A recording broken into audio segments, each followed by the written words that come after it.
ජාතීන් දෙකක් එක් දේශ සීමාවක් බිලියන ගණනකගේ හදවත් දේශ සීමාව හරහා ස්පන්දනය වන මොහොතක්.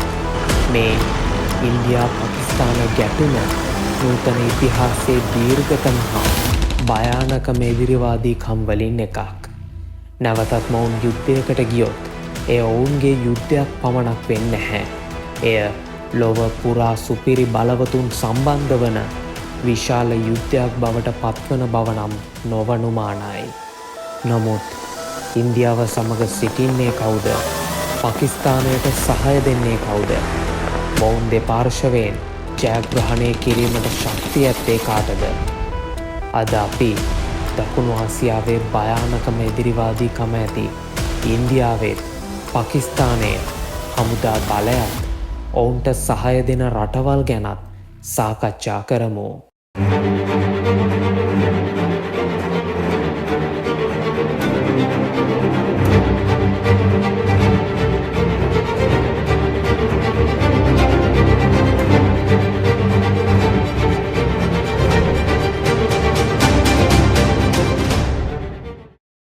එක්දස් 947දී බ්‍රිතාන්‍ය අධිරාජ්‍ය ඉන්දියානු උපමහද්වීප හරහා රේඛාවක් ඇඳ පරම්පරා ගණනාවක් පවතින ගැටුමක බීජරෝපණය කළා. බ්‍රිතාන්‍ය ඉන්දියාව ස්වාධීන රටවල් දෙකකට බෙදුවා. ඒ ඉන්දියාවත් පාකිස්තානයත් ලෙස. නමුත් එක් කලාපයක් වූ කාශ්මීරය කටුක එදිරිවාදීකමක හදවත බවට පත් වුණා. ඒ කාශ්මීරයට ඉන්දියාවට හෝ පාකිස්තානයට එක්වීම තෝරා ගැනීමට සිද්ධ වීමෙනයි. මුස්ලිම් බහුතරයක හින්දු පාලකයෙකු කාශ්මීරයේ මහරාජා ඉන්දියාවට එක්වීමට අවසානයේ තීරණය කරනවා. මේ තීරණය ඉන්දියාවත් පාකිස්තානයත් අතර පළමු කාශ්මීර යුද්ධය ඇතිවීමට හේතු වුණා.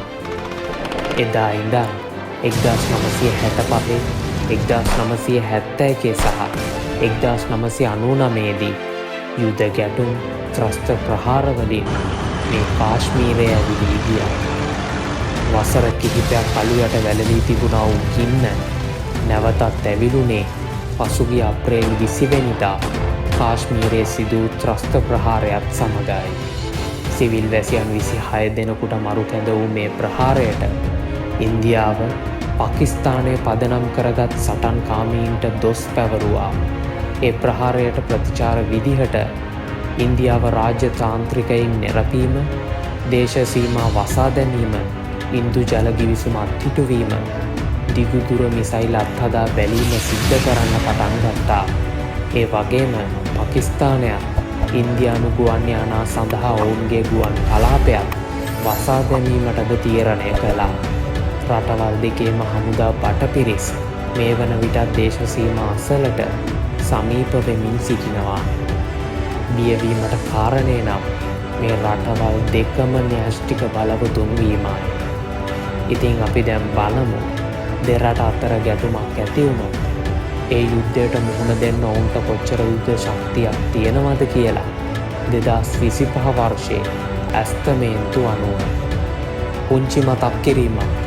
ඔයාලා අපිව තාම සබ්ස්ක්‍රයිබ් කරලා නැත්නම් දැන්ම සබ්ස්ක්‍රයිබ් කරන්න. අපි පළ කරන අලුත් වීඩියෝ ගැන දැනගන්න බෙල් අයිකන් එකද ක්ලික් කරන්න. මේ මතක් කිරීමත් එක්ක අපි වීඩියෝ එකේ ඉස්සරහට යමු.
ඉන්දියාව සතුව න්‍යෂ්ටික අවි 160ක් 170ක් අතර තිබෙනවා.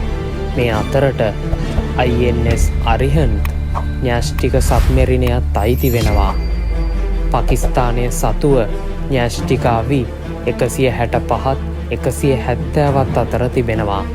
පාකිස්තානයේ ප්‍රතිපත්තිය වෙන්නේ පළමු ප්‍රහාරය දියත් කිරීමයි.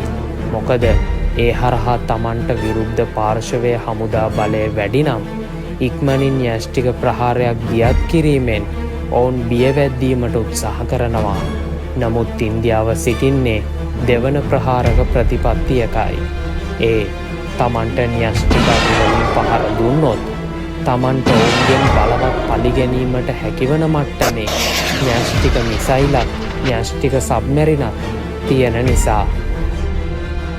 ඉන්දියාව අයවැයෙන් ආරක්ෂාවට ඩොලර් බිලියන 80ක් වෙන් කරනවා. නමුත් පාකිස්තානය ඩොලර් බිලියන 10ත් 12ත් අතර මුදලක් වෙන් කරන්නේ. ඉන්දියා හමුදාවට කඳුකර කාන්තාර අත්දැකීම් තිබුණත් පාකිස්තාන හමුදාවට ඇත්තේ කැරලි මර්දන අත්දැකීම් පමණයි. යුද්ධයේදී බොහෝ විට ඉන්දියාවට එක්සත් ජනපදය, ප්‍රංශය, රුසියාව, ඊශ්‍රායලය, ජපානය, ඕස්ට්‍රේලියාවත් යම්තා දුරකට ඉරානයත් සහය ලබා දෙනවා. පාකිස්තානයට චීනය, තුර්කිය, සෞදි අරාබිය, එක්සත් අරාබි එමිරාජ්‍යය, කටාර් සහය ලබා දෙනවා. කොහොම වුණත් ඉන්දියාව යුද ශක්තිය අතින් විශාල වශයෙන් ඉදිරියෙන් සිටිනවා. පාකිස්තානයට විවිධ උපාය මාර්ගයන් සහයෝගී රටවල උපකාර යටතේ ප්‍රතිප්‍රහාර එල්ල කිරීමේ හැකියාව තිබෙනවා. මොනයම් හෝ ආකාරයකින් ඉන්දියාවත් පාකිස්තානයත් යුද්ධයකට ගියොත් අපනයන පාඩු තෙල් මිල ඉහළ යාම හේතුවෙන් ශ්‍රී ලංකාවේ ආර්ථිකයට දැඩි හානියක් සිද්ධ වෙන්න පුළුවන්. ඉන්දියානු සාගර කලාපය නොසන්සුන් වීමත් හමුදාකරණයට ලක්වීමත් අතර ශ්‍රී ලංකාවේ ආරක්ෂාව පිළිබඳ අවධානමත් වැඩි වෙනවා වගේම ශ්‍රී ලංකාව මෙයට ඍජුවම මැදි නොවුනත් සංචාරක කර්මාන්තයට ආයෝජනයන්ට වගේම ශ්‍රී ලංකාවේ සමස්ත ස්ථාවරත්වයටම බරපතල විදිහට බලපෑමක් ඇති වෙනවා. කොහොම වුණත් අවසානයේ කියන්න තියෙන්නේ යුද්ධයේදී සැබෑ ජයග්‍රාහකයින් නොමැත. ඇත්තේ දිවිගලවාගත් අය පමණයි. ඉතින් මේ වගේ තවත් වීඩියෝ එකකින් ඔයාලව නැවත හමුවීමේ බලාපොරොත්තුවෙන් මං ඔයාලගෙන් සමුගෙන යනවා. ඔයාලට සුබ දවසක්.